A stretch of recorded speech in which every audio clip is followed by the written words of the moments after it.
तेरा चकराए या दिल डूबा जाए, आजा प्यारे पास हमारे, काहे घबराए काहे घबराए।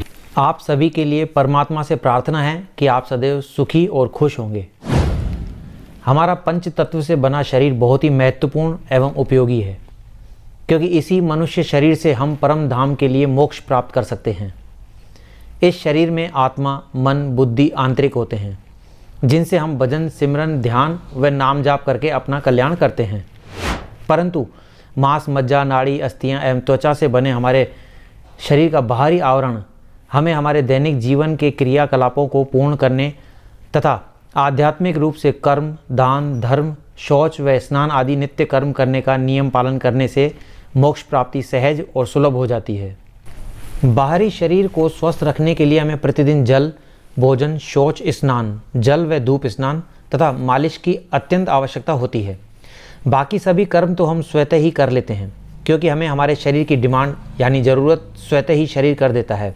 परंतु मालिश एक ऐसा महत्वपूर्ण कार्य है जो हमें शरीर के मांगे बिना ही हमें स्वयं करनी चाहिए। वैसे तो शास्त्रों में इसे प्रतिदिन करने को कहा गया है, परंतु अत्याधुनिक समय में समयाभाव के कारण लोग इसका लाभ नहीं उठा पाते हैं और फिर धीरे धीरे हमारा शरीर कमज़ोर, निर्जर, झरझर, थकावट भरा और बूढ़ा होने लगता है। कोई बड़ी बात नहीं है कि कईयों को इस समस्या से कोई रोग भी घेर ले तो अतिशयोक्ति नहीं होगी। खास तौर पर मालिश की आवश्यकता हमें सर्दियों में बेहद ज़रूरी होती है। वीडियो के मूल विषय पर आते हैं। अब आप पूछेंगे मालिश के लिए कौन सा तेल उपयोगी है।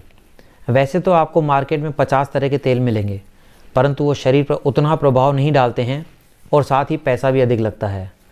हम आपको हमारे गुरुजी द्वारा बताए उपाय बताते हैं जो बेहद सरल, सस्ते, सुलभ और अत्यधिक गुणों से भरपूर होने के साथ साथ हर वर्ग, आयु व हर प्रकार के रोग में उपयोग कर सकते हैं। साथ ही इसकी आसानी से कम समय में अधिक लाभ की प्रकृति का फ़ायदा उठाया जा सकता है, और वो तेल है सरसों का तेल। ये सबसे सस्ता और हर कहीं आसानी से उपलब्ध होता है तथा इसे कभी भी, कहीं भी, कैसे भी लगा सकते हैं। अब बात करते हैं इसके उपयोग की। इसे उपयोग करने का सबसे उत्तम उपाय, पहले इसे पूरी तरह से एक भगोनी में उबाल लें, ठंडा करके रखें। जब भी इसका इस्तेमाल करना हो तब इसे एक छोटी कटोरी में थोड़ा सा लेकर हल्का गुनगुना करके फिर लगाएं, चाहे मौसम कोई सा भी हो। तेल की मालिश शरीर के अलग अलग भागों में अलग अलग तरीके से की जाती है। सिर की मालिश, पीठ की मालिश, घुटनों की मालिश, नाभि में तेलम क्रिया आदि पर हम पूर्व में वीडियो बना चुके हैं।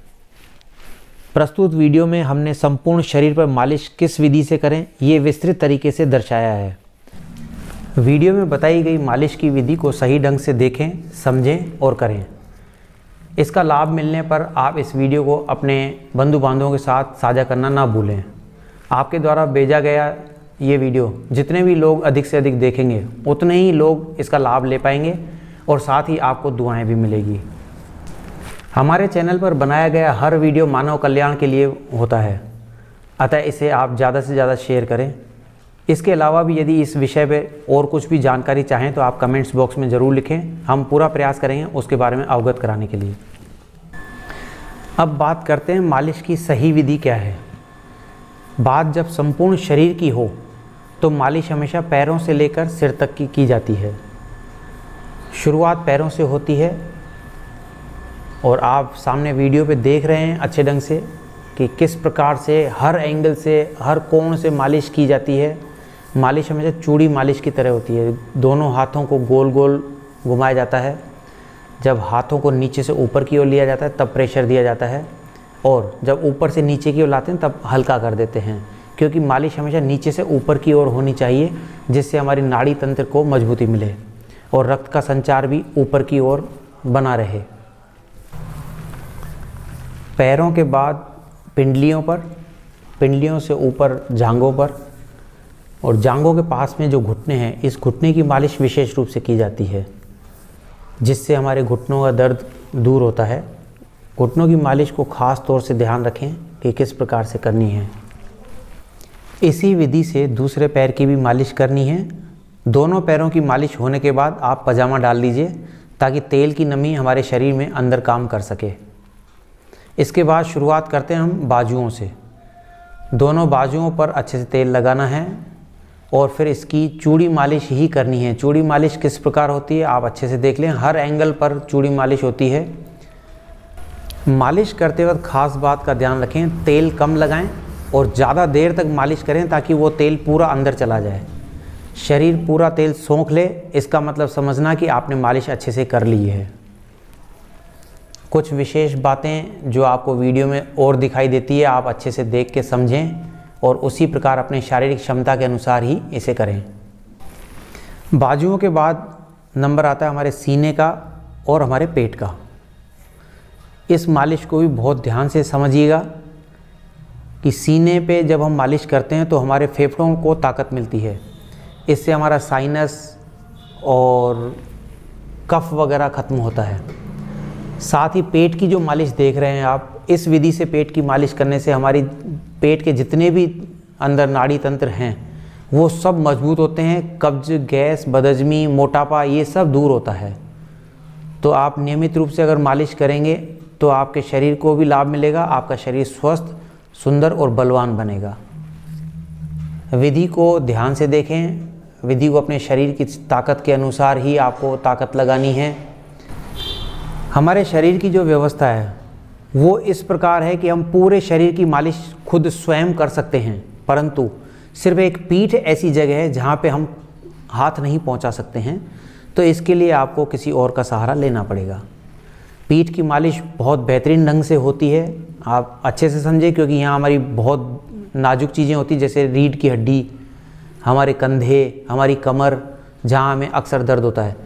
तो इस चीज़ को आप ख़ास तौर से ध्यान रखना कि हमने कमर पे कैसे मसाज की है, रीढ़ की हड्डी की मसाज कैसे की है और कंधों की मसाज कैसे की है। इसे बड़े ध्यान से देखना और बड़े ध्यान से अनुभवी व्यक्ति से ये मालिश कराना, ताकि आप हमेशा सुडौल, स्वस्थ और मजबूत और बलवान बने रहें। पीठ की मालिश भी इसी प्रकार होती है। पहले नीचे से ऊपर तक तेल लगाया जाता है रीढ़ की हड्डी पे। उसके बाद शुरुआत होती है दोनों अंगूठों के, हाथ के दोनों अंगूठों से आपको कमर के दर्द को मिटाना है। तो यहाँ पर हमारे साइटिका का प्रॉब्लम होता है, इसे इस तरीके से धीरे धीरे मसाज करते हुए ऊपर की ओर लाना है, ताकि हमारी जो भी नस फंसी हुई होती है साइटिका की वो निकल जाए। इस जगह पर बीच में पीठ के स्पॉन्डिलाइसिस होता है और कंधे के आसपास होता है सर्वाइकल। ये सारी नसें इस मालिश से ऐसे खुल के बाहर आ जाती है जैसे कभी फंसी ही नहीं हो।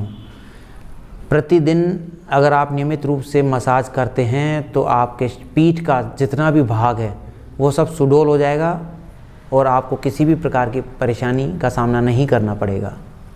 मालिश को अच्छे ढंग से देखें, अच्छे ढंग से जिसे भी करनी हो वो समझ के करें।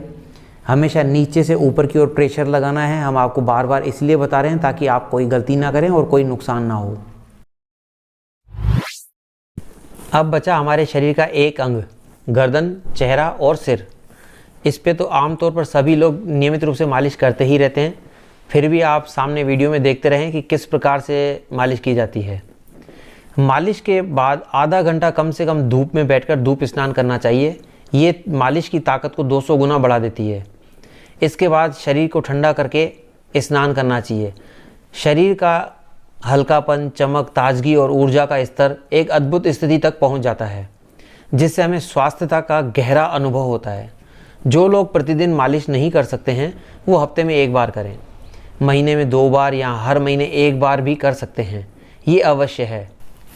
मालिश का महत्व सर्दियों में अधिक होता है, खास तौर से हफ्ते में 1 बार अवश्य करें। इससे त्वचा का रूखापन दूर होकर चमक आती है और शीत जनित रोग आदि कभी नहीं होते हैं। ठंड भी कम लगती है तथा शरीर ऊर्जावान बना रहता है।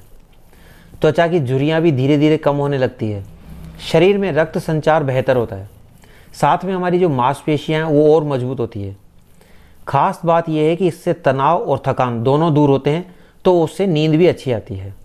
शरीर का दर्द, जोड़ों का दर्द, घुटनों का दर्द, कंधों का, कलाइयों का दर्द भी कम होने लगता है। सर्दी के रोग जैसे खांसी, कफ, बलगम आदि ये शरीर से बाहर निकल जाते हैं। नज़ला और जुकाम भी समाप्त होने लगते हैं। पाचन तंत्र भी मजबूत होता है। सरसों का तेल सर्दियों में और नारियल का तेल गर्मियों में मालिश करने से ये सारे लाभ आपको स्वतः ही मिलते रहेंगे। एक बात खास याद रखें, नवंबर कार्तिक माह, दिसंबर मार्गशीर्ष, जनवरी पोष और फरवरी माघ महीना, ये 4 महीने जो होते हैं इसमें 3 ऋतुएं आती है, शरद, हेमंत और शिशिर ऋतु। इन ऋतुओं में शरीर को बलवान बनाने के लिए तेल की मालिश ही करनी चाहिए। सूर्य नमस्कार, सूर्य स्नान और धूप सेवन इस ऋतु के लिए लाभदायक होते हैं। जो भी व्यक्ति इन ऋतुओं में तेल की मालिश करता है तो उसे पूरे साल का फल मिल जाता है। इन महीनों में सामान्यतः गर्म पानी से स्नान करना चाहिए। हाँ, बस सिर पे गर्म पानी ना डालें। कितनी भी ठंड हो, सुबह जल्दी उठकर नहा लेना चाहिए, क्योंकि रात्रि में सोए हुए शरीर से अत्यधिक गर्मी निकलती है और उस गर्मी को ख़त्म करने के लिए स्नान करना अति आवश्यकता है। स्नान करने से हमारे शरीर में गर्मी बाहर निकल जाती है और स्फूर्ति का संचार होता है। दोस्तों, मालिश करने के और भी बहुत सारे फ़ायदे हैं, परंतु सभी हम यहाँ बयान नहीं कर सकते क्योंकि वीडियो लंबा हो जाएगा। आप स्वयं मालिश करें और ख़ुद इसका लाभ लें। आपको अच्छा लगे तो आप आगे भी इसे शेयर करके दूसरों तक इस लाभ को पहुँचाने का प्रयास करें। तो आज का वीडियो हम यहीं समाप्त करते हैं। मिलते हैं अगले वीडियो में एक नई जानकारी के साथ। तब तक के लिए सभी को हर हर महादेव। अकाल मृत्यु हरणम सर्व व्याधि विनाशनम शिव पादोत्कम पित्वा पुनर्जन्म न विद्यते। अर्थात जो व्यक्ति सदा शिवलिंग पर चढ़ाया हुआ जल 3 बार अंजुलि से पीता है, उसे अकाल मृत्यु का भय नहीं होता है। वो हर रोग से मुक्त हो जाता है तथा इसका फिर कभी पुनर्जन्म नहीं होता है। आप सभी सदैव सदैव के लिए स्वस्थ रहें, ऐसी मनोकामना हम भगवान सदाशिव से करते हैं। हर हर महादेव।